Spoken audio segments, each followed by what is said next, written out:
Okay everyone, welcome back to the Vintage Sewing Machine Garage. You are looking at the underside of a Pfaff 1222E sewing machine. This is a hybrid machine. It has both lots of wonderful steel and aluminum and other alloys, as well as a few nylon pieces. The client I've been working on this machine for told me that it was sewing and that would be, occasionally it would hesitate. There can be many reasons for that. There is a what's called a feed gear under here, and if it's having problems or is cracked, that can cause issues with the feeding of the rotation of your feed dogs. And so that gear checked out okay. If we look up top, of course I showed you guys, I think I showed you in the video, that it has nylon gears here and here, and I checked them. I went, I turned the hand wheel and I did a full rotation. I could not see any cracks, because if you have cracks in any of the plastic, that can interfere, particularly with your decorative stitches, but it can interfere with normal sewing as well. The last thing, well, not the last thing, another issue that can cause hesitation is belt tension. And so I checked, I have the side cover off here, and let's lower down, give you guys a little bit better view. So here, there are two screws, one here and one right here underneath. Let's see if I can get this camera angle for you guys, so instead of just pointing, you can actually see what I'm talking about here. Okay, it's right here. It's a flathead screw, and you just loosen it, and then this, by pushing down on the motor, there's an adjustment.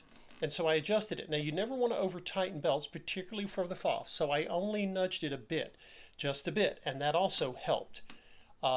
So between, and this is the rubber belt is fine. There's no cracks or dry rot to it, but rubber stretches a little bit.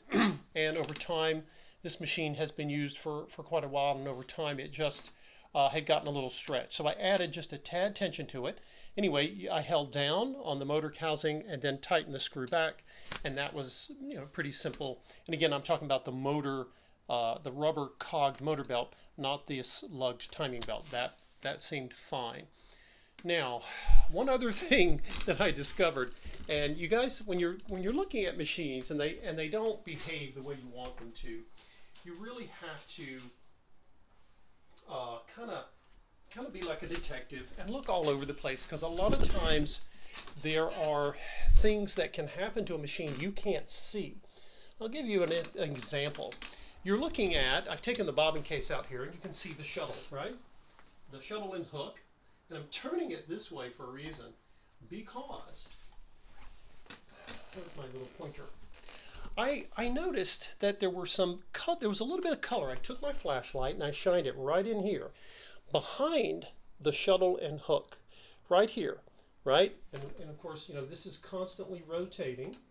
It's a rotary hook design, and I saw a little bit of purple or magenta pink thread, and I started tugging, because you got to get that thread out. There was a thread jam, and the machine is so well engineered that it was sewing in spite of this. And so I basically, when the thread is hanging, a lot of times if you it's like a thread tail, if you will, right? And you'll see it coming out like that sometimes, right?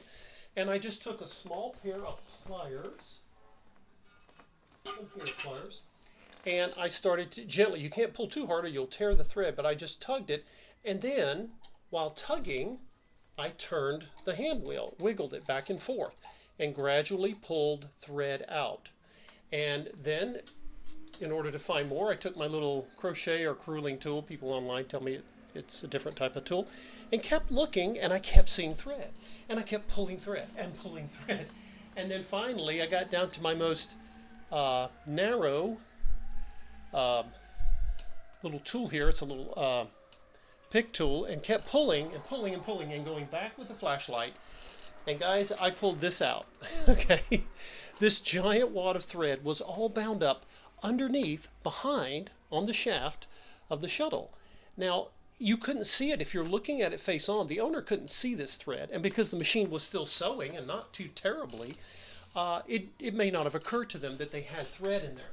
Because I've often talked to you guys that you know, some of the most common places you're going to get thread jams is either going to be, you're either going to see thread jams on the hand wheel or the bobbin winding shaft and tire, depending on the kind of bobbin winder you've got.